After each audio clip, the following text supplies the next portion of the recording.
A Ciência de Ficar Rico, o livro que inspirou o segredo de Rhonda Byrne. Uma mensagem poderosa para atrair o sucesso financeiro usando seu poder criativo. Narração de João França. Existem certas leis que governam o processo de enriquecimento. Uma vez conhecidas e bem direcionadas, essas leis levam à riqueza com precisão matemática. Para isso, é preciso aprender a pensar de modo certo. Ter em mente o que realmente se deseja, sem conceitos vagos ou nebulosos. Tornar-se verdadeiramente bem-sucedido não depende da vontade genérica de ser rico. É importante reconhecer o intento com clareza e precisão. Também não se deve confiar apenas na mente. É preciso organizar as ações e uni-las ao pensamento. E o mais importante, deve-se manter o propósito inabalável de realizar o seu objetivo com a fé sólida e constante de que irá conseguir. Quanto mais persistentes e contínuos forem a fé e o propósito, mais rapidamente a riqueza virá. Se você seguir os passos indicados em A Ciência de Ficar Rico, buscando sempre entender e monitorar objetivamente suas ações, certamente enriquecerá, e a riqueza recebida terá a proporção exata da clareza de sua visão, da firmeza de seu propósito, do tamanho de sua fé e da profundidade de sua gratidão. Prólogo. O desafio do mundo moderno, sem dúvida, em parte é criado por nós mesmos. A maioria das pessoas o considera um problema e tenta tratar o sintoma, e não a causa. Entretanto, com uma leve modificação no modo de pensar, veremos o problema em sua essência, um desafio, algo que podemos superar por nós mesmos. Esse desafio, que muitos veem como um problema, se resume a dinheiro. Para começar, vejamos a definição de dinheiro. Em linguagem simples, é um meio de troca que substitui o simples intercâmbio de mercadorias e serviços. Na verdade, é muito mais do que isso. Fé, esperança e confiança também são partes integrantes do dinheiro, e há várias teorias sobre seu uso e valor. Os aspectos práticos e esotéricos do dinheiro têm ocupado o tempo e o talento de muita gente. Ainda em linguagem simplificada, dinheiro é a marca d'água na regra de ouro. Faça aos outros o que deseja que façam a você. A quantidade de dinheiro que ganhamos e acumulamos é a medida dos serviços que prestamos aos outros. Há vários outros conceitos simplistas, como descubra uma necessidade e a satisfaça, o que vai e volta, faça o bem sem olhar a quem, entre outros. Não se deixe confundir por eles. Todos são aparentemente simples, entretanto, apresentam inúmeras facetas diferentes. Faça uso deles para estimular o seu raciocínio e busque compreendê-los. Se você seguir diligentemente os passos indicados nesse livro, buscando entender e monitorar objetivamente suas ações, conseguirá a riqueza que merece. Esse homem, Wallace Wattles, passou toda a sua vida estudando e praticando os princípios e ações descritos neste livro. Por meio do método de tentativa e erro e muito estudo e raciocínio, ele aperfeiçoou suas ações e, em seus últimos anos, usando esses princípios e ações, a abundância começou a se manifestar em sua vida. Ele foi um pioneiro, como os antigos aventureiros que percorreram as trilhas que se transformaram nas estradas dos nossos dias. Neste caso, o caminho para a riqueza. Ele preparou o terreno. Cabe apenas a você semeá-lo. Ed O'Neill, editor. Prefácio. Este é um livro pragmático, não filosófico. Um manual prático e não um tratado teórico. Destina-se a homens e mulheres cuja necessidade mais premente é ganhar dinheiro. Destina-se aos que querem enriquecer primeiro e filosofar depois. E aqueles que até agora não encontraram tempo, meios ou oportunidades para estudos profundos de metafísica, mas que desejam resultados e estão dispostos a aceitar as conclusões da ciência como base para a ação, sem precisar conhecer os processos pelos quais as conclusões foram alcançadas. Esperamos que o leitor aceite de modo confiante as assertivas fundamentais, do mesmo modo que aceitaria as leis da eletricidade propostas por Marconi ou Edison, e que deste modo prove a verdade das mesmas, colocando-as em prática sem temor ou hesitação. Qualquer homem ou mulher que faça isso certamente ficará rico, pois a ciência aqui aplicada é exata e não falha. Entretanto, em atenção aos que desejam investigar teorias filosóficas para solidificar as bases de sua fé, citarei algumas autoridades no assunto. A teoria monística do universo, que defende que um é o todo e o todo é um, que uma substância manifesta-se como muitos elementos aparentes do mundo material, é de origem indiana e há centenas de anos vem conquistando o pensamento do mundo ocidental. É a base de todas as filosofias orientais, bem como do pensamento de Descartes, Spinoza, Schopenhauer, Hegel e Emerson. Ao leitor que deseja aprofundar-se nos estudos das bases filosóficas, recomendamos a leitura de Hegel e Emerson. Neste livro, optei pela franqueza e simplicidade do estilo, num esforço para ser compreendido por todos. O plano de ação descrito, traçado a partir da filosofia, foi exaustivamente posto à prova e venceu o teste supremo da experimentação prática. Funciona. Se você quer saber como chegamos às conclusões apresentadas, leia os autores mencionados anteriormente. E se quiser colher os frutos da prática de suas filosofias, leia este livro e siga seus conselhos à risca. O autor. Capítulo 1. O direito de ser rico. Não importa o que se diga a favor da pobreza. É indiscutível que sem riqueza não é possível ter uma vida realmente completa ou bem-sucedida.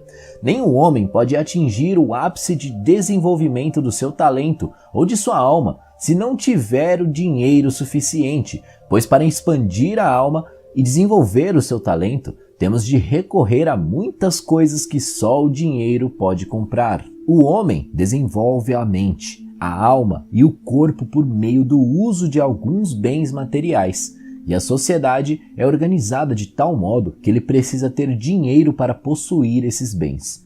Portanto, a base de todo desenvolvimento para o homem deve ser a ciência de ficar rico. O objetivo da vida é o progresso, e todo ser vivente tem o direito inalienável de alcançar o máximo de desenvolvimento possível.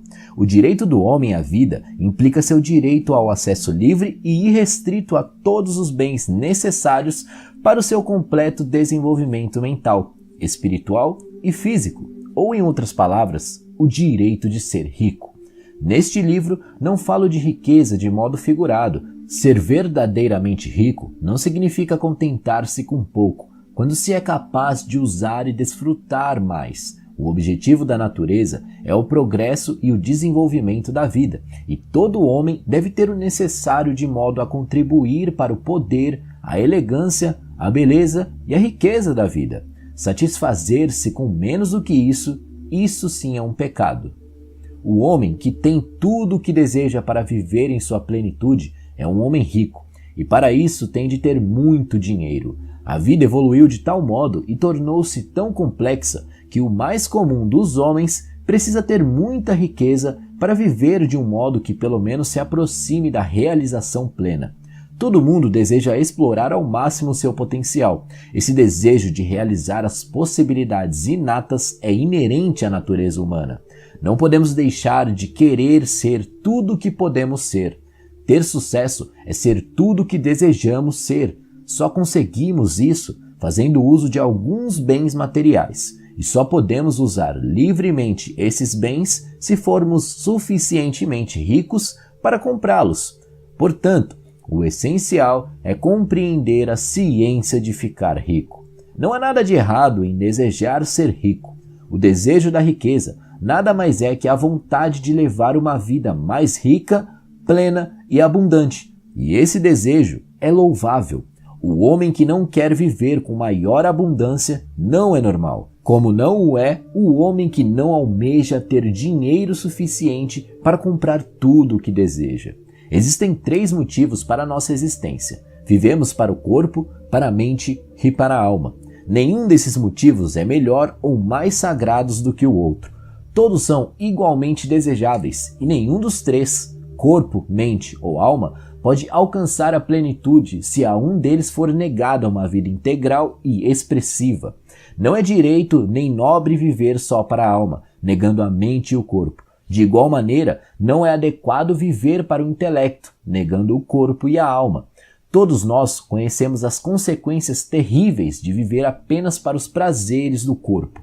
E sabemos que a vida real significa a expressão completa de tudo o que o homem pode transmitir por meio do corpo, da mente e da alma. Ninguém pode dizer que seu corpo está explorando todas as suas funções, a não ser que o mesmo se aplique à sua mente e à sua alma. Onde há uma possibilidade não expressa ou uma função não desempenhada, há um desejo insatisfeito. Desejo é a possibilidade em busca de expressão ou função em busca de desempenho. O homem não pode usufruir em sua plenitude do corpo sem boa alimentação, roupas confortáveis e abrigo adequado, e sem livrar-se do peso do excesso de trabalho. Descanso e recreação são também necessários à sua vida física. Não há como desenvolver o potencial de sua mente sem livros e tempo para estudar, sem oportunidade para viajar e observar, ou até mesmo sem convívio intelectual.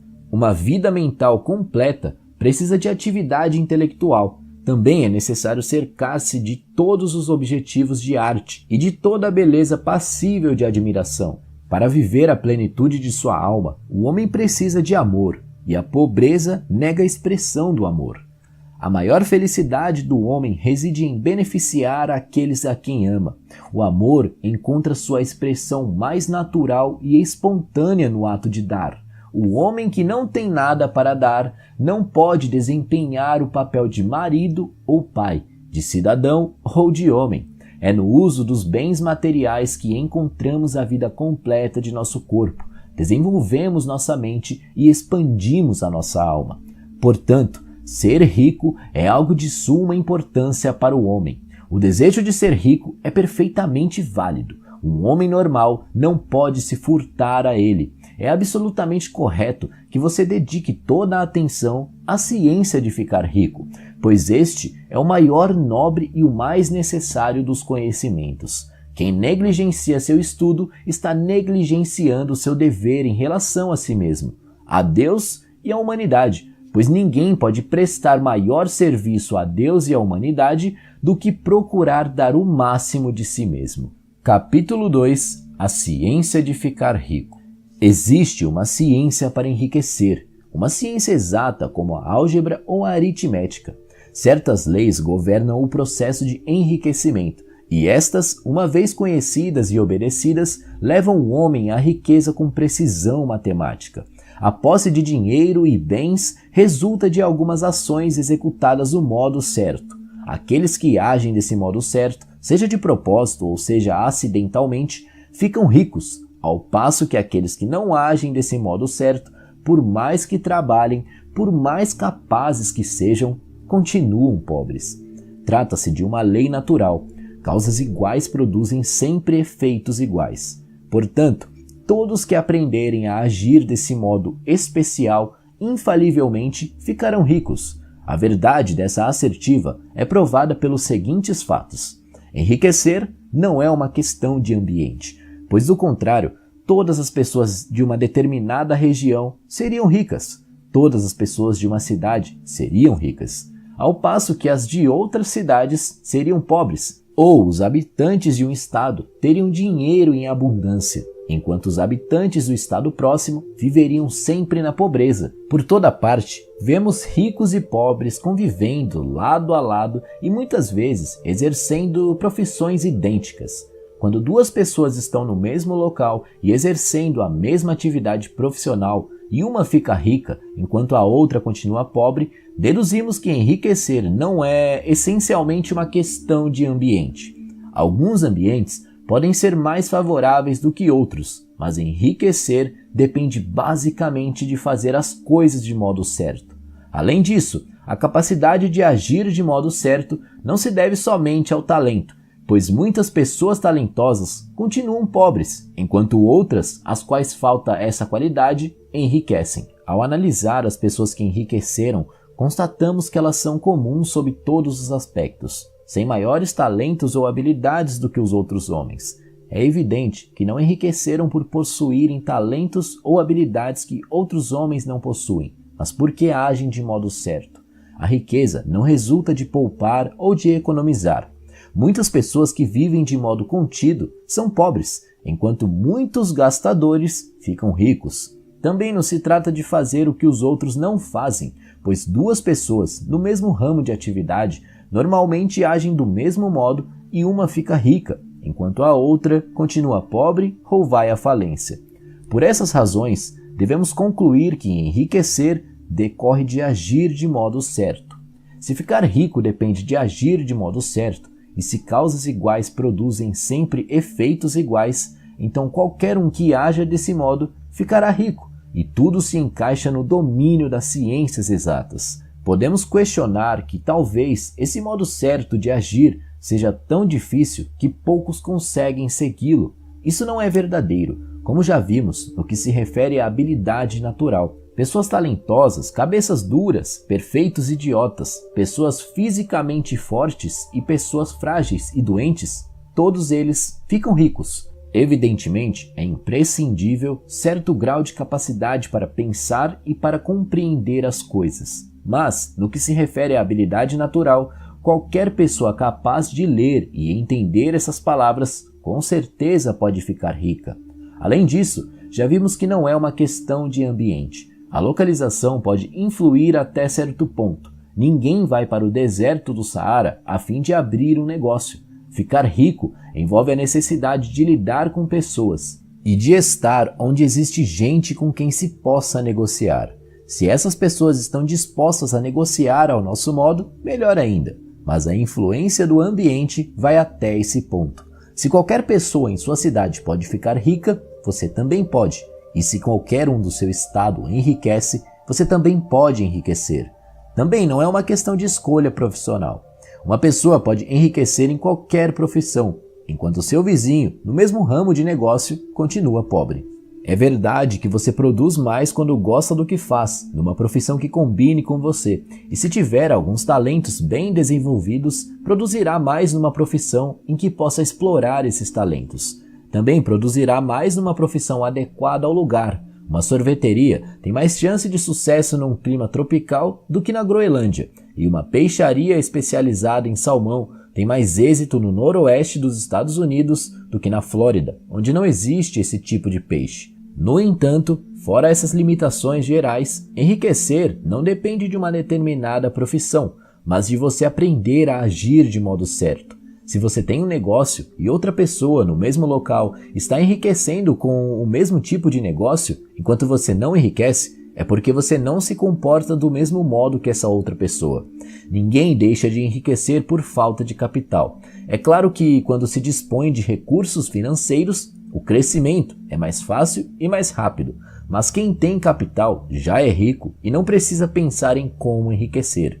Por mais pobre que você seja, se passar a agir de certo modo, começará a enriquecer e também terá capital. Conseguir capital é uma parte do processo de ficar rico e uma parte do resultado que invariavelmente acompanha o fato de agir de modo certo. Você pode ser o homem mais pobre do continente, assoberbado de dívidas, sem amigos, sem influência, sem recursos, mas se começar a agir de modo certo, infalivelmente começará a enriquecer, pois causas iguais produzem efeitos iguais. Se você não tem capital, pode consegui-lo. Se está no ramo de negócios errados, pode entrar na área certa. Se está no local errado, pode ir para o local certo. E você pode fazer tudo isso começando no seu negócio atual e no lugar atual, agindo de modo certo, que é a maneira que lhe trará sucesso. Capítulo 3. Monopólio da oportunidade? Ninguém continua pobre por ter sua oportunidade roubada ou por outras pessoas terem monopolizado a riqueza, protegendo-a com uma cerca. Você pode ser impedido de trabalhar em certos setores, mas existem muitos canais abertos. É verdade que, se é empregado em uma indústria, tem pouca chance de vir a ser dono da fábrica onde trabalha. Mas é verdade também que, se você começar a agir de modo certo, logo poderá deixar o emprego nessa área e obter grande riqueza e reconhecimento trabalhando em algo totalmente diferente. Tudo é uma questão de identificar onde estão as maiores oportunidades e nadar a favor da corrente, em vez de ir contra ela. Qualquer pessoa, em qualquer área de atuação, pode se tornar rica, desde que passe a fazer as coisas de modo certo. A lei da riqueza é igual para todos. É preciso que se aprenda isso, pois do contrário, continuaremos no lugar em que sempre estivemos, agindo como sempre agimos. O trabalhador individual não é impedido de subir na vida pela ignorância ou pela preguiça. Ele tem condições de seguir a maré da oportunidade para a riqueza. E este livro vai te dizer como. Ninguém continua na pobreza por falta do suprimento de riqueza. Há mais do que o suficiente para todos. Cada família em todo o mundo pode construir um palácio do tamanho do Capitólio em Washington, só com o material de construção existente nos Estados Unidos. Com um cultivo intenso, é possível produzir lã, algodão, linho e seda em quantidade suficiente para vestir todas as pessoas do mundo, melhor do que Salomão em toda a sua glória, além de prover farto alimento para todos. O suprimento visível é praticamente inesgotável, enquanto o invisível é realmente inesgotável. Tudo o que vemos na Terra é feito de uma substância original, de onde todas as coisas procedem. Novas formas são feitas constantemente, enquanto as formas antigas são dissolvidas, mas são todas formas assumidas por uma substância. Não há limite para o suprimento da matéria informe ou substância original. Ela serviu para fazer o universo, mas não foi toda usada nessa criação. Os espaços dentro, através e entre as formas do universo visível são penetrados e preenchidos pela substância original, pela massa informe, pela matéria-prima de todas as coisas. É possível fazer 10.000 vezes mais do que já foi feito, e mesmo assim não esgotaríamos o suprimento da matéria-prima universal. Desse modo, nenhum homem é pobre porque a natureza é pobre, tampouco por não haver o suficiente para todos. A natureza é uma fonte inesgotável de riquezas. Se bem utilizado, o suprimento jamais vai faltar. A substância original está viva, alimentada pela energia criativa e constantemente produzindo novas formas. Quando acaba o suprimento de material de construção, mais é produzido.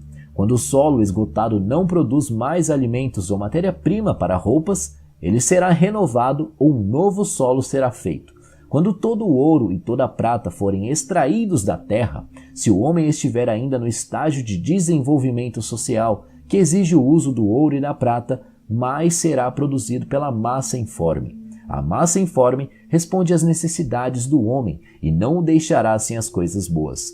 Isso se aplica ao homem coletivamente. A humanidade como um todo é sempre abundantemente rica e se os indivíduos são pobres é porque não seguem o modo certo de agir, o modo que enriquece o indivíduo. A massa informe é inteligente, ou seja, uma massa que pensa, está viva e sempre motivada para mais vida. Procurar viver mais é o impulso natural da vida, algo inerente a ela. Faz parte da natureza da inteligência procurar o próprio crescimento e faz parte da natureza da consciência buscar ampliar os seus limites e encontrar a expressão mais completa. O universo de formas foi feito pela substância viva informe, que se tornou forma para se expressar mais completamente. O universo é uma grande presença viva, com um movimento inerente para mais vida e funcionamento mais completo. A natureza é feita para o desenvolvimento da vida. Sua motivação mais dinâmica visa aumentar a vida. Por isso, tudo que pode ajudar a vida é generosamente fornecido. Não pode haver carência, a não ser que Deus negue a si mesmo, anulando o próprio trabalho. O ser humano não é pobre por falta do fornecimento de riquezas. Demonstrarei mais adiante que até mesmo os recursos do fornecedor informe estão à disposição daqueles dispostos a agir e pensar do modo certo. Capítulo 4. O primeiro princípio da ciência de ficar rico. O pensamento é a única força capaz de produzir riquezas tangíveis por meio da substância informe. A matéria da qual todas as coisas são feitas é uma substância pensante, e o pensamento dá forma. Impresso nessa substância, produz a forma. A substância original movimenta-se de acordo com seus pensamentos. Todas as formas e processos da natureza são expressões visíveis do pensamento da substância original. Quando a massa informe pensa numa forma, acaba tomando essa forma. Quando pensa em movimento, realiza esse movimento. Assim, foram criadas todas as coisas. Vivemos no mundo de pensamento, parte de um universo de pensamento. A ideia de um universo em movimento alcançou a substância informe. A massa pensante, movendo-se de acordo com essa ideia, tomou a forma de sistemas de planetas e a mantém até hoje. A substância pensante toma a forma do próprio pensamento e movimenta-se de acordo com ele. Pensando no sistema orbital de sóis e mundos, toma a forma desses corpos e os movimenta de acordo com o seu pensamento. Pensando na forma de um carvalho de crescimento lento, movimenta-se de acordo com essa ideia e produz a árvore, embora o trabalho demande séculos para ser realizado.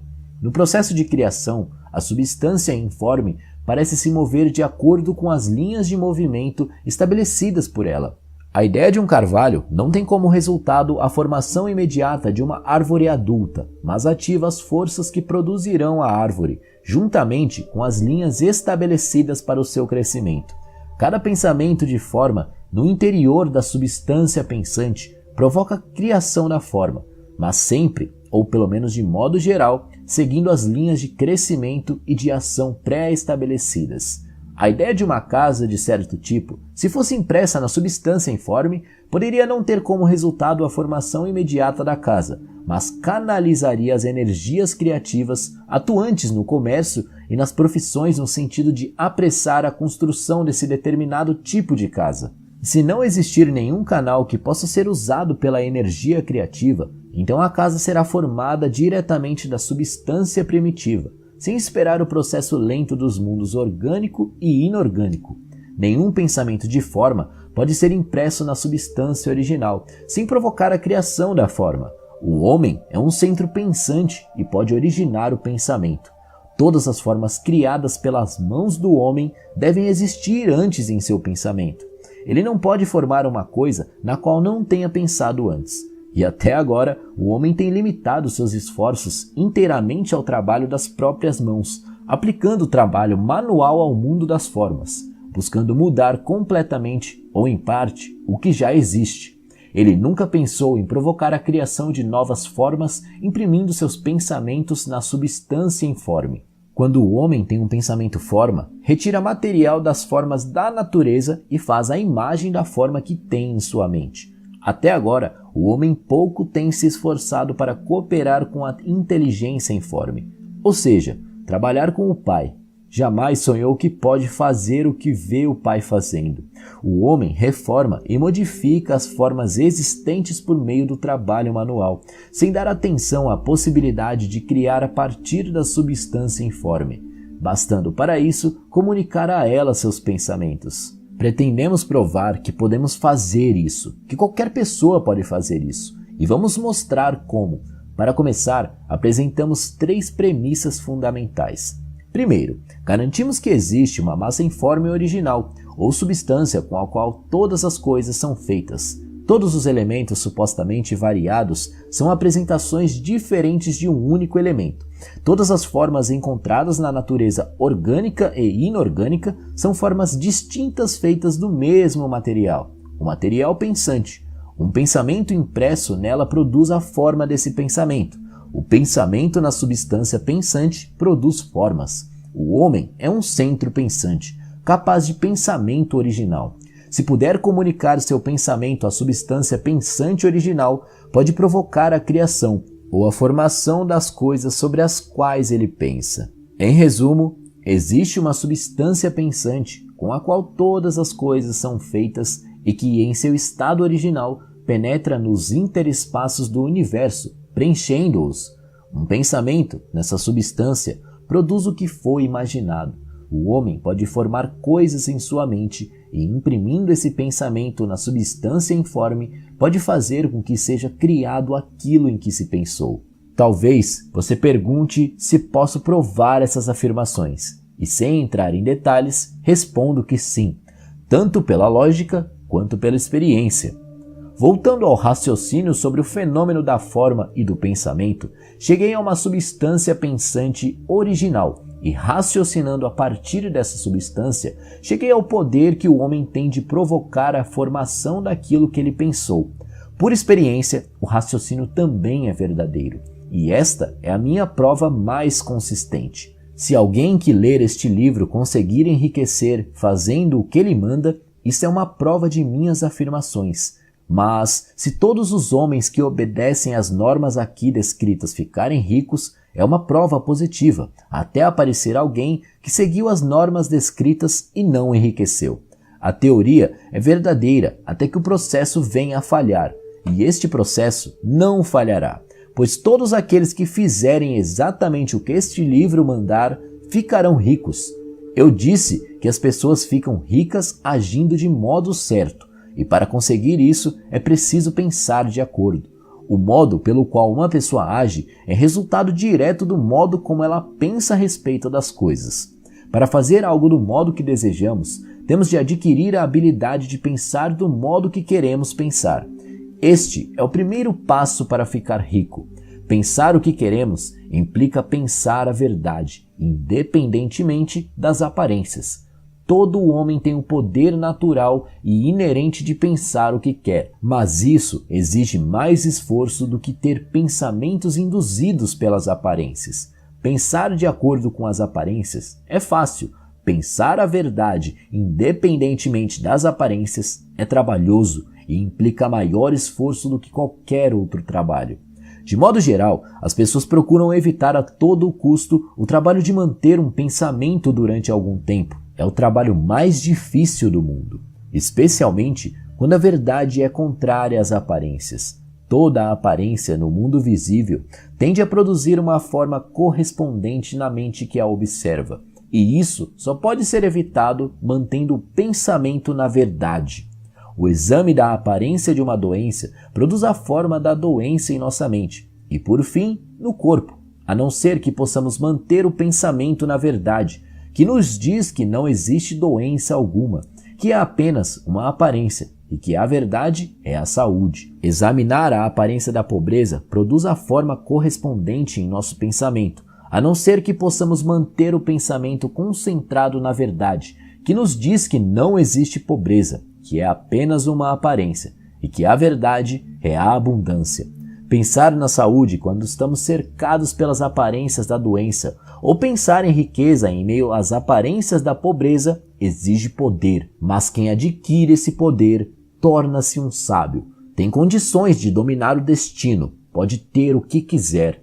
Esse poder só pode ser adquirido quando se domina um fato básico que subjaz às aparências. Existe uma substância pensante da qual e pela qual todas as coisas são feitas. Então, devemos compreender a verdade de que todo pensamento impresso nessa substância toma forma e passa a ser um conjunto de coisas visíveis. Quando compreendemos isso, ficamos livres de toda dúvida e de todo temor, pois tomamos consciência de que podemos criar tudo o que desejamos, de que podemos ter e ser o que queremos. Como primeiro passo para enriquecer, você deve acreditar nas 3 primeiras assertivas fundamentais apresentadas nesse capítulo. Para enfatizá-las, eu as repito. Existe uma matéria pensante da qual todas as coisas são feitas e que em seu estado original penetra e preenche todos os interespaços do universo. Um pensamento, nessa substância, produz o que foi imaginado por ele. O homem pode formar coisas em sua mente e, imprimindo esse pensamento na substância informe, pode fazer com que seja criado aquilo em que se pensou. Você deve deixar de lado todos os outros conceitos do universo e aceitar apenas este, e pensar nele até sentir que está fixado em sua mente e que se tornou o seu pensamento habitual. Leia e releia as afirmações deste credo, gravando cada palavra em sua memória, e medite sobre elas, até acreditar firmemente em seu conteúdo. Se surgir alguma dúvida, afaste-a como se fosse um pecado. Não ouça argumentos contrários a essa ideia. Não vá a igrejas ou escolas onde é pregado ou ensinado um conceito contrário. Não leia revistas ou livros que ensinem ideias diferentes. Se você confundir ou misturar essa crença, todos os seus esforços terão sido em vão. Não pergunte se isso é verdadeiro, nem especule a respeito de como pode ser assim. Simplesmente confie. A ciência de enriquecer começa com a aceitação absoluta dessa crença. Capítulo 5. Amplie sua vida. Você deve libertar-se dos últimos vestígios da velha crença de que existe uma divindade cuja vontade determina que você seja pobre, ou cujos propósitos consistem em mantê-lo na pobreza. A substância inteligente, que é tudo, está em tudo, vive em tudo e vive em você, é uma substância viva consciente. Por ser uma substância viva e consciente, deve ter o desejo natural e inerente de todas as inteligências vivas, que é o de ampliar a vida. Todas as coisas vivas devem procurar constantemente a ampliação da própria vida, porque a vida, no simples ato de viver, deve ampliar-se sempre. Uma semente posta no solo entra em atividade e no ato de viver produz outras 100 sementes. A vida, pelo ato de viver, multiplica-se, está sempre se tornando mais. Tem de fazer isso para continuar a ser. A inteligência tem essa mesma necessidade constante de se expandir e crescer. Cada pensamento torna necessário outro pensamento. A consciência está em constante expansão. Cada fato que aprendemos nos leva a aprender outro fato. O conhecimento está em contínuo crescimento. Cada talento que cultivamos traz à mente o desejo de cultivar outro talento. Estamos sujeitos a um incentivo da vida, em busca de expressão, que nos impele a saber mais, fazer mais e ser mais. Para tanto, precisamos ter mais, precisamos ter objetivos para o nosso uso, pois aprendemos e fazemos e nos modificamos somente por meio do uso dos objetos. Precisamos enriquecer para termos sempre mais. O desejo de riqueza é simplesmente a capacidade de uma vida mais propícia à procura de realização. Cada desejo é o esforço de uma possibilidade não expressa para entrar em ação. O desejo resulta da busca de manifestação do poder. O que o faz querer mais dinheiro é a mesma força que faz a planta crescer. É a vida procurando uma expressão mais completa. A substância única e pensante deve estar sujeita a essa lei inerente a toda a vida. Ela é permeada pelo desejo de viver mais. Por isso, tem necessidade de criar coisas. A substância única deseja viver mais em você. Desse modo, deseja ter todas as coisas que você pode usar. É o desejo de Deus que você seja rico. Ele quer que você seja rico para poder expressar-se melhor por seu intermédio. E uma grande quantidade de coisas permitirá usar melhor essa expressão. Ele poderá viver mais em você se você tiver o comando ilimitado dos meios de vida. O universo deseja que você tenha tudo o que quer ter. A natureza é solidária com seus planos. Tudo é naturalmente para você. Convença-se de que isto é uma verdade. Entretanto, é essencial que seu objetivo esteja em harmonia com o objetivo que está em tudo. Você deve querer a vida real, não apenas gratificações pelo prazer ou pela sexualidade. A vida é o desempenho da função, e o indivíduo só vive realmente quando desempenha todas as funções de que é capaz, físicas, mentais e espirituais, sem excesso de nenhuma delas.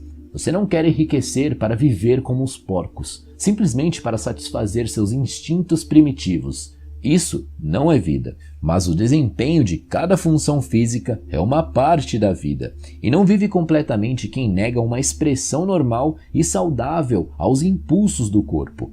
Você não quer ficar rico apenas para desfrutar os prazeres mentais, para adquirir conhecimento, satisfazer a ambição, superar os outros ou ser famoso. Tudo isso é parte legítima da vida. Mas o homem que vive somente para os prazeres do intelecto tem uma vida parcial e jamais estará satisfeito com a própria sorte.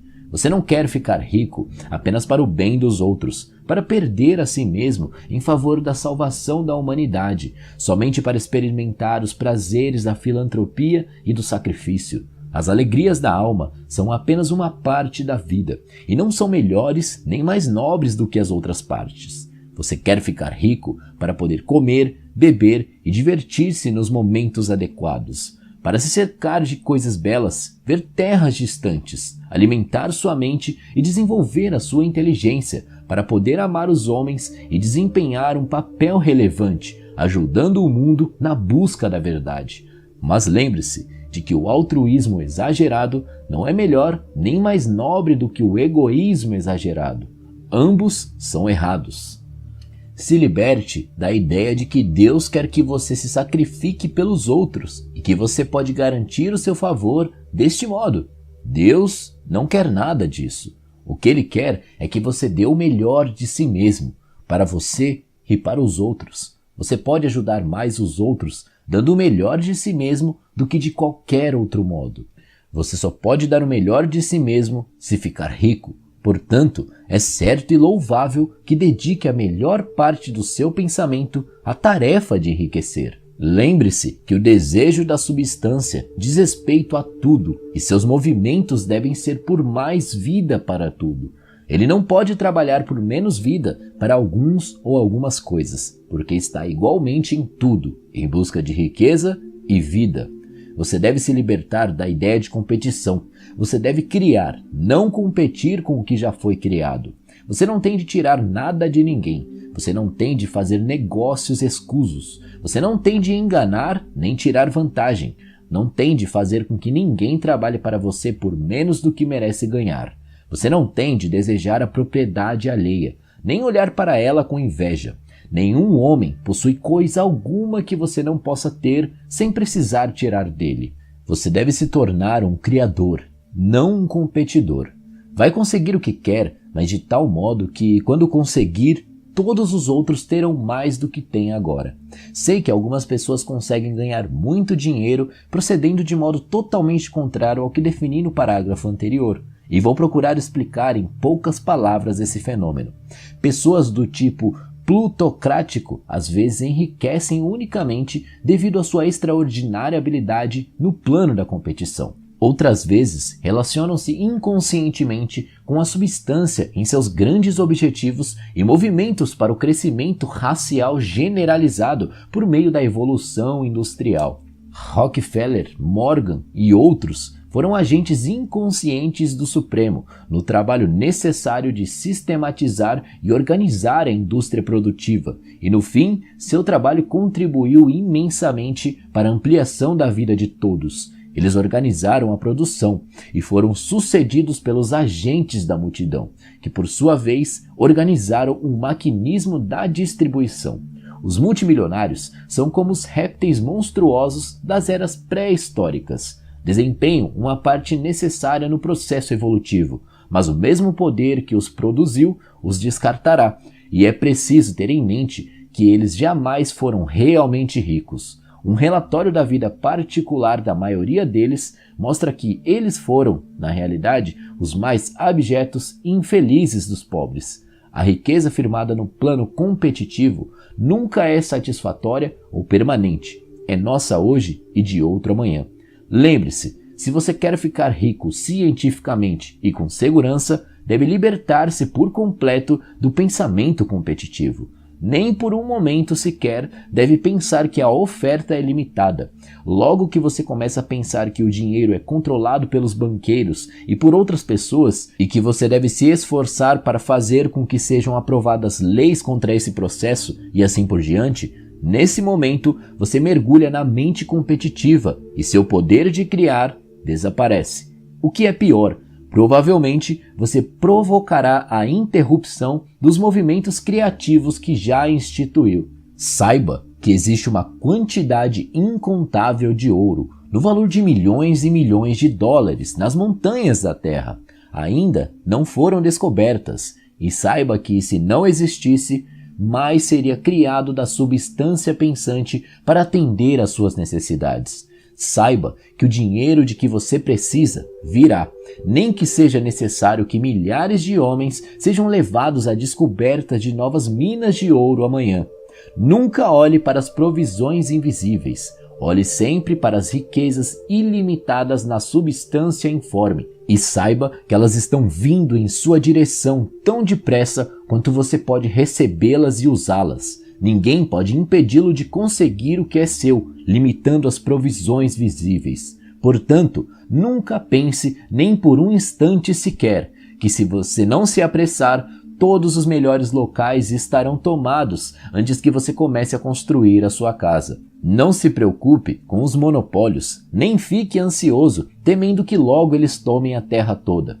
Nunca tenha medo de perder o que deseja porque outra pessoa chegou primeiro. Isso é impossível. Você não está procurando algo que pertence a outra pessoa. Está fazendo com que o que deseja seja criado a partir da substância informe, e o suprimento é ilimitado. Seja fiel à afirmação formulada. Existe uma matéria pensante da qual todas as coisas são feitas e que em seu estado original penetra e preenche os interespaços do universo. Um pensamento nessa substância produz o que foi imaginado. O homem pode formar coisas em sua mente e, imprimindo seu pensamento na substância informe, pode fazer com que seja criado aquilo em que pensou. Capítulo 6. Como a riqueza chega até você. Quando eu digo que você não precisa fazer negócios escusos, não quero dizer que não deva fazer negócio algum, nem que você esteja acima da necessidade de fazer negócios com seus semelhantes. Estou dizendo que não precisa negociar injustamente, não deve conseguir alguma coisa por nada, mas pode dar a cada homem mais do que recebe dele. Você não pode dar a cada pessoa mais em valor de mercado de dinheiro do que recebe dela, mas pode lhe dar mais em valor de uso do que o valor em dinheiro que recebe. O papel, a tinta e outros materiais neste livro podem não valer o dinheiro que você pagou por ele. Mas se as ideias sugeridas aqui lhe renderem milhares de dólares, você não terá sido enganado pelas pessoas que o venderam. Terá recebido um grande valor de uso por uma pequena soma em dinheiro. Suponhamos que eu tenha o quadro de um grande artista que em qualquer comunidade civilizada valha milhares de dólares. Eu levo a baía de Bafim e, usando a arte de vender, convenço um esquimó a trocá-lo por peles no valor de 500 dólares. Na verdade, eu o estaria enganando, pois o quadro não tem utilidade alguma para ele, não acrescentaria nada à sua vida. Mas suponhamos que eu troque as peles por uma arma no valor de 50 dólares. Nesse caso, ele estará fazendo um bom negócio. A arma servirá para o esquimó conseguir mais peles e muita comida. Vai acrescentar algo à sua vida sob todos os aspectos. Ela o fará rico. Quando você passa do plano competitivo para o plano criativo, tem condições de examinar detalhadamente suas transações comerciais. E se está vendendo a alguém algo que não acrescenta nada mais à vida dessa pessoa do que aquilo que ela lhe dá em troca, deve deixar de agir assim. Você não tem de derrotar ninguém, e se estiver num negócio que prejudica as pessoas, saia dele imediatamente. Dê a cada pessoa mais em valor de uso do que você recebe em dinheiro. Assim, cada transação comercial que você fizer estará acrescentando à vida do mundo. Se você emprega pessoas, deve receber delas mais em dinheiro do que o valor do salário pago. Mas é possível organizar seu negócio de modo que ele reflita o princípio de promoção, fazendo com que cada empregado possa, se quiser, avançar um pouco a cada dia. Você pode fazer com que seu negócio proporcione aos empregados o que este livro está lhe proporcionando. Pode conduzir seu negócio de modo que ele se torne uma espécie de escada, por meio da qual cada empregado pode subir para a riqueza. Dada essa oportunidade, se algum deles não enriquecer, a culpa não será sua. Finalmente, o fato de você criar a sua riqueza a partir da substância informe que ocupa todo o ambiente que o rodeia, não significa que ela vai se formar no ar e aparecer subitamente diante de seus olhos. Se você quer uma máquina de costura, por exemplo, não estou dizendo que deve imprimir o pensamento de uma máquina de costura na substância pensante. até que a máquina apareça, sem ajuda alguma, no lugar em que você está ou em qualquer outra parte. Mas, se você quer uma máquina de costura, guarde a imagem dela com a certeza absoluta de que ela está sendo feita ou de que está a caminho. Depois de formar o pensamento uma vez, acredite absoluta e definitivamente que a máquina de costura está a caminho. Nunca pense ou fale nela, a não ser com a certeza de que vai chegar. Afirme que ela já é sua. Ela será levada a você pela ação do poder da inteligência suprema sobre a mente dos homens. Se você mora no Rio de Janeiro, pode ser que alguém chegue de São Paulo ou do Japão para uma transação comercial que terá como resultado a obtenção do que você deseja. Nesse caso, o negócio todo será tão vantajoso para essa pessoa quanto para você. Não esqueça nem por um instante que a substância pensante está em tudo, comunica-se com tudo e pode influenciar tudo. O desejo da substância pensante para uma vida mais completa e melhor é responsável pela criação de todas as máquinas de costura existentes e pode provocar a criação de outros milhões delas. E fará isso sempre que os homens a fizerem funcionar por meio do desejo e da fé, e agindo de modo certo. Você pode ter uma máquina de costura em sua casa e é certo que pode ter qualquer outra coisa ou outras coisas que deseja e que vai usar para melhorar sua vida e a vida de outras pessoas. Você deve pedir muito sem hesitação. É do gosto do vosso Pai vos dar o reino, disse Jesus. A substância original quer viver em você o máximo possível e quer que você tenha tudo o que deseja ou o que pode usar para uma vida mais rica. Se gravar em sua mente o fato de que o desejo que você tem de possuir riquezas é o desejo da onipotência para uma expressão mais completa, sua fé será invencível. Certa vez, vi um garoto sentado ao piano, tentando em vão tirar alguma harmonia do teclado. Percebi que ele estava revoltado por não poder tocar. Perguntei por que estava tão aborrecido e ele respondeu: "Sinto a música em mim, mas não posso obrigar minhas mãos a fazer a coisa certa." A música nele era o estímulo da substância original, contendo todas as possibilidades de vida. Tudo o que existe de música procurava expressar-se por meio daquela criança. Deus, a substância única, procura viver e deleitar-se com as coisas por intermédio da humanidade. Ele diz: "Quero mãos para construir belas estruturas, para tocar harmonias divinas, para pintar quadros gloriosos. Quero pés para levar minhas mensagens, olhos para ver as minhas belezas, línguas para dizer a poderosa verdade e para entoar canções magníficas." E assim por diante. Tudo que existe como possibilidade procura se expressar por meio do homem. Deus quer que todos que podem tocar música tenham pianos e todos os outros instrumentos, e os meios para cultivar ao máximo seus talentos.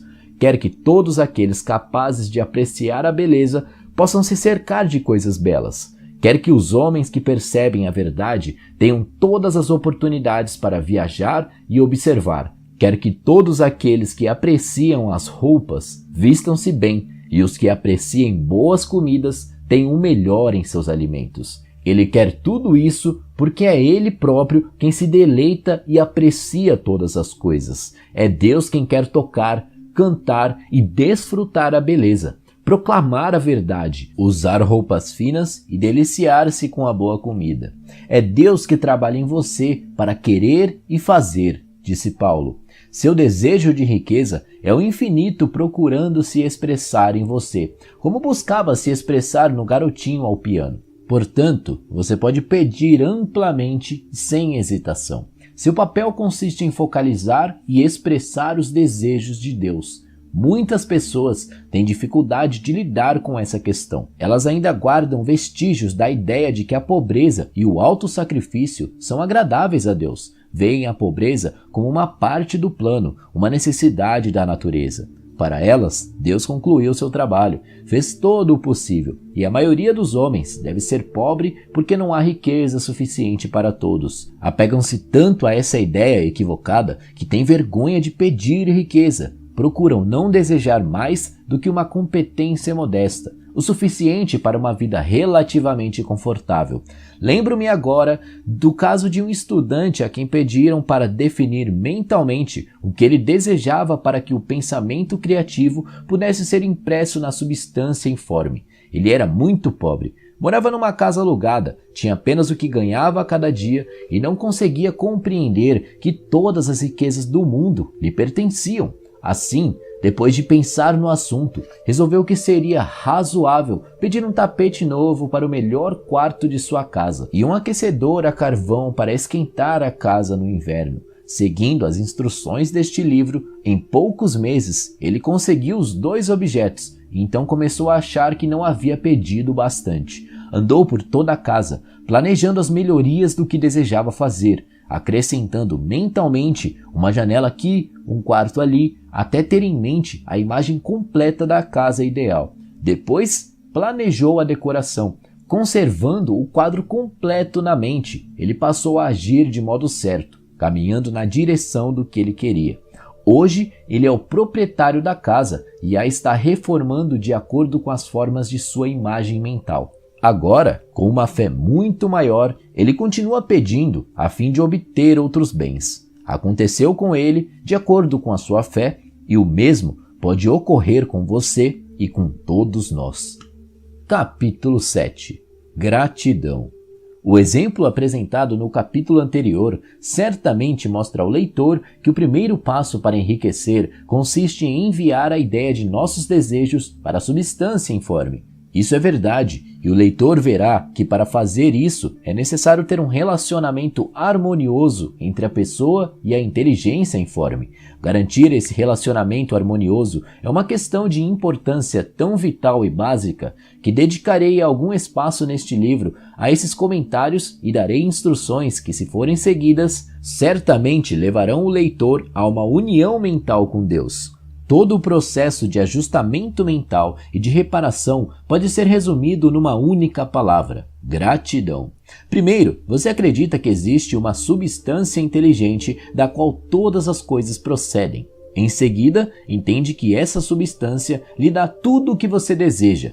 E, finalmente, você se relaciona com ela por meio de um sentimento de profunda e verdadeira gratidão.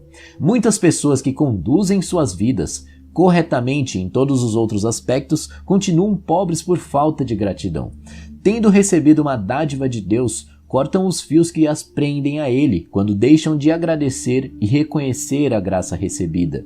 É fácil compreender que, quanto mais perto estivermos da fonte da riqueza, mais riqueza receberemos. E é fácil compreender também que a alma eternamente grata vive mais perto de Deus do que aquela que jamais se volta a Ele para agradecer e reconhecer os benefícios recebidos.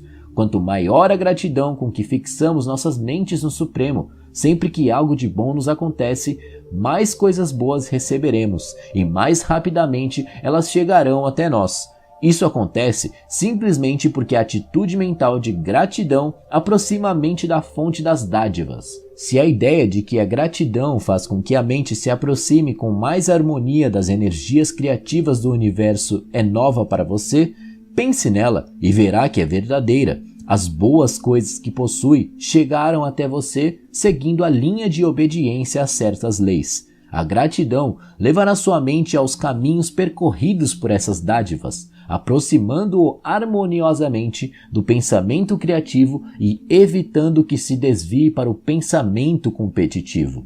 Só a gratidão pode manter seus olhos na direção do todo, evitando que caia no erro de pensar que o suprimento é limitado, pois fazer isso seria fatal para suas esperanças. Existe uma lei da gratidão que deve ser estritamente observada para você alcançar os resultados que procura. A lei da gratidão é o princípio natural de que ação e reação são sempre iguais, em direções opostas. O alcance de sua mente em louvor agradecido ao Supremo é a libertação ou o uso da força criadora. Não pode deixar de alcançar aquele ao qual é endereçado e a reação é um movimento instantâneo em sua direção.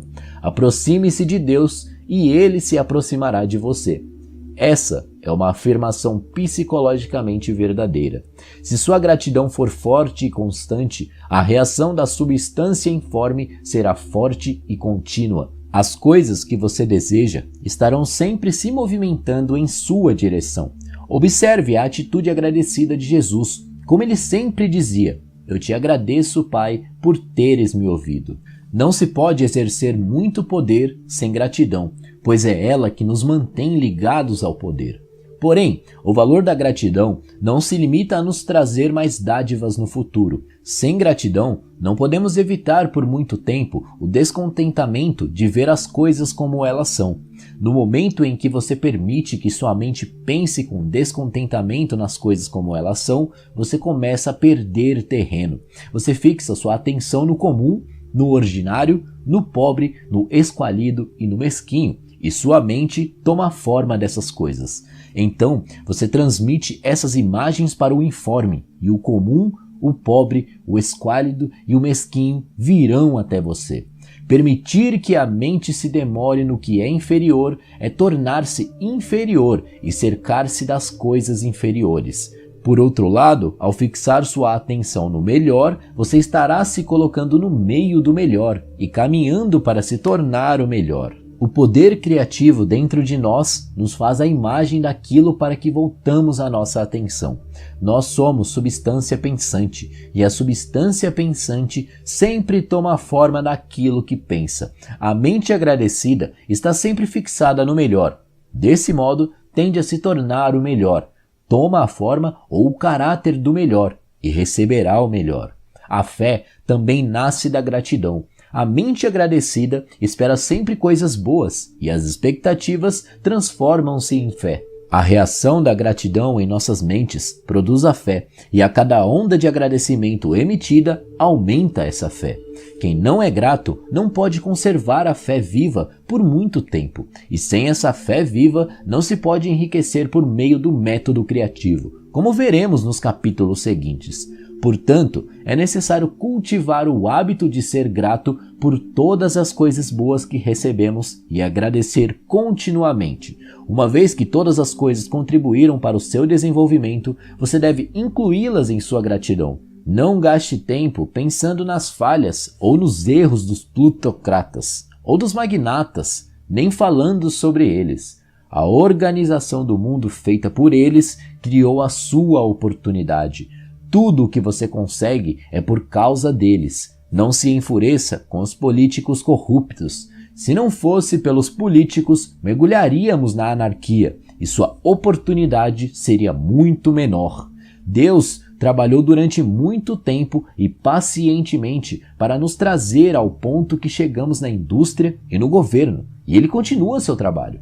Não há a menor dúvida de que ele vai acabar com os plutocratas, magnatas falsos, capitães de indústrias e políticos, logo que eles não sejam mais necessários. Mas, nesse ínterim, não esqueça, eles são todos muito bons. Lembre-se de que estão ajudando a organizar as linhas de transmissão por intermédio das quais a riqueza chegará até você, e seja grato a todos eles. Com isso, estará restabelecendo um relacionamento harmonioso com o que há de bom em tudo, que, por sua vez, vai caminhar em sua direção. Capítulo 8. Pense do modo certo. Voltemos ao capítulo 6 para ler mais uma vez a história do homem que formou uma imagem mental da casa que desejava, e teremos uma boa ideia do passo inicial para enriquecer. Você deve formar uma imagem clara e precisa daquilo que deseja. Não pode transmitir uma ideia a não ser que a tenha na mente. É preciso ter a ideia antes de transmiti-la, e muitas pessoas não conseguem imprimir suas ideias na substância pensante, por se tratarem de conceitos nebulosos e vagos das coisas que querem fazer, ter ou ser. Não basta um desejo generalizado de ser rico para que seja eficiente. Todos têm esse desejo. Não basta querer viajar, ver coisas ou viver mais. Todo mundo também deseja isso. Quando você envia um telegrama a um amigo, não remete as letras em ordem alfabética para que ele construa a mensagem. Também não escolhe palavras ao acaso no dicionário. Você envia uma frase coerente, uma frase com sentido, Quando você tentar imprimir seus desejos na substância, lembre-se de que essa impressão deve ser feita por meio de uma declaração coerente. Você deve saber o que quer e ser claro e preciso. Ninguém fica rico ou ativa o poder criativo enviando desejos vagos ou indefinidos. Estude seus desejos como o homem da história estudou sua casa. Veja exatamente o que quer e crie uma imagem mental clara de como eles devem ser quando se tornarem reais. Essa imagem mental clara deve estar sempre em sua mente, como o porto para o qual se dirige o navio está sempre na mente do marinheiro. Seu rosto deve estar voltado para ela o tempo todo. Você não deve perder de vista essa imagem, como o piloto não perde de vista a bússola.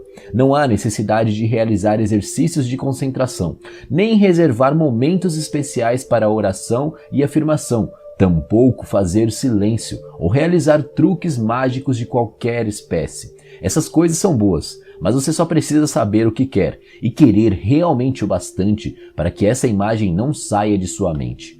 Passe o tempo todo de lazer de que dispõe contemplando a sua imagem. Ninguém precisa de exercícios especiais para se concentrar em algo que realmente deseja. Difícil é nos concentrarmos no que não desejamos de verdade. E a não ser que você deseje realmente ficar rico, de modo que esse desejo tenha força suficiente para se fixar num objetivo, como a agulha da bússola fixa-se no polo magnético, não valerá a pena tentar seguir as instruções deste livro. Os métodos descritos aqui valem para aqueles cujo desejo de riqueza é bastante forte para superar a preguiça mental e o amor ao conforto, e para fazer com que comecem a trabalhar.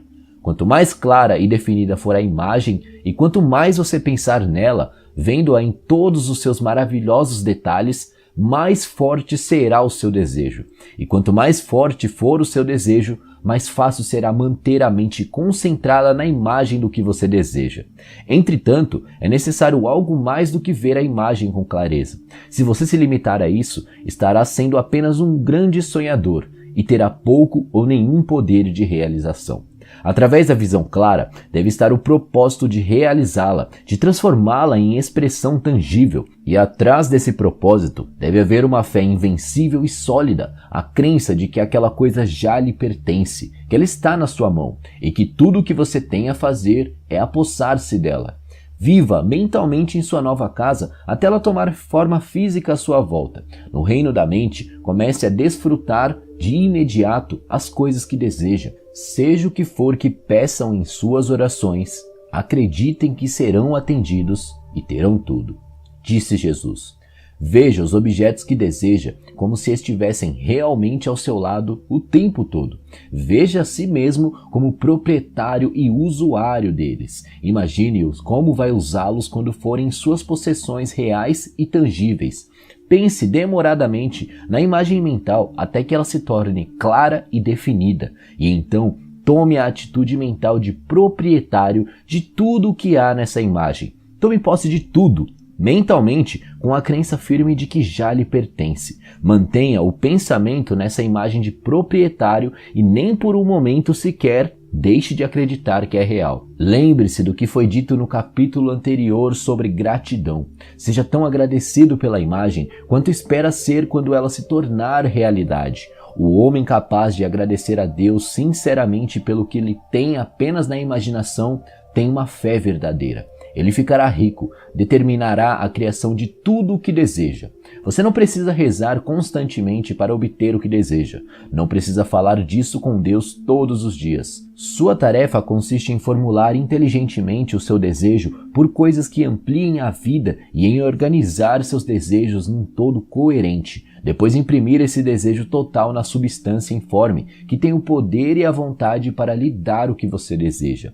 Você não faz essa impressão repetindo fileiras de palavras, mas mantendo a visão com o propósito inabalável de realizá-la e com a fé sólida e constante de que vai conseguir. A resposta à prece não é dada de acordo com sua fé enquanto você está falando, mas à medida que trabalha. Não podemos impressionar a mente de Deus determinando um dia especial para dizer a Ele o que desejamos e esquecendo dele durante o resto da semana. Não podemos impressioná-lo reservando certas horas para rezar. enquanto afastamos o assunto da oração de nossa mente até a hora seguinte marcada para a oração.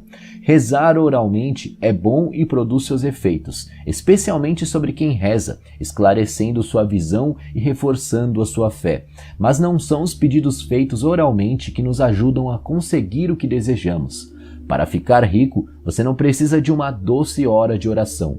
Você precisa rezar constantemente. E quando digo rezar, estou falando em concentrar a mente na imagem de seu desejo, com a vontade firme de fazer com que seja criado em forma sólida e a fé de que está fazendo isso. Acreditem que serão atendidos. Uma vez formada a imagem clara e definida em sua mente, tudo se resume em receber. Quando você a tiver formado, convém fazer uma declaração oral dirigida ao Supremo sob a forma de uma oração reverente, e a partir desse momento você deverá receber, mentalmente, tudo o que pediu. Viva na nova casa, use as roupas finas, dirija o automóvel, faça a viagem desejada e planeje com confiança outras viagens. Pense nas coisas que pediu e fale delas em termos de propriedade real e atual. Imagine o ambiente e a condição financeira desejadas e viva o tempo todo nesse ambiente e nessa condição. Tenha cuidado, porém, de não fazer isso como um mero sonhador, um construtor de castelos de areia. Mantenha a fé de que o imaginário está se realizando e o propósito de realizá-lo. Lembre-se de que a fé e o propósito, a serviço da imaginação, fazem toda a diferença entre o cientista e o sonhador. Com esse fato em mente, agora você vai partir para o aprendizado do uso da vontade. Capítulo 9. Como usar a vontade? Para iniciar o processo científico do enriquecimento, você não deve aplicar sua força de vontade em coisa alguma que esteja fora de si mesmo. De qualquer modo, você não tem mesmo o direito de fazer isso. É errado aplicar a nossa força de vontade a outras pessoas para que elas façam o que queremos. A coerção mental é tão flagrantemente errada quanto a coerção física. Se a coerção física reduz as pessoas à escravidão, a coerção mental surte o mesmo efeito, diferindo apenas no método. Se tirar alguma coisa de outra pessoa, a força é roubo. Tirar algo por meio da força mental é roubo também. Não há nenhuma diferença. Não temos o direito de usar nossa força de vontade sobre outra pessoa, nem para o bem dessa pessoa, pois não sabemos o que é bom para ela. A ciência do enriquecimento não exige a aplicação de força de nenhum tipo. Não há nenhuma necessidade disso. Na verdade, qualquer tentativa de impor a sua vontade a outras pessoas tende a anular o seu propósito. Você não tem que aplicar a sua força de vontade às coisas para que elas cheguem às suas mãos. Isso seria simplesmente uma tentativa de coerção contra Deus e seria algo tolo, inútil e irreverente. Não precisamos obrigar Deus a nos dar coisas boas, assim como não usamos nossa força de vontade para que o sol se levante todos os dias. Não precisamos usar nossa força de vontade para conquistar uma divindade hostil, nem organizar forças obstinadas e rebeldes para reforçar o nosso pedido. A substância é nossa amiga e está mais ansiosa para nos dar o que desejamos do que estamos ansiosos para receber. Para ficar rico, tudo o que você tem a fazer é aplicar a força de vontade em si mesmo. Quando você souber o que deve pensar e fazer, tem de usar sua vontade para se obrigar a pensar nas coisas certas e agir corretamente. Esse é o uso legítimo da vontade para conseguir o que se deseja, e ela deve ser usada para se manter no caminho certo. Use sua vontade para manter seu pensamento e dirigir suas ações do modo certo. Não tente projetar no espaço sua vontade, seus pensamentos ou sua mente, nem atuar sobre coisas ou pessoas. Mantenha sua mente em casa. Ela pode realizar mais em você aí do que em qualquer outro lugar. Use a mente para formar uma imagem do que deseja e para manter essa visão com fé e propósito. E use sua vontade para manter a mente trabalhando do modo certo. Quanto mais constantes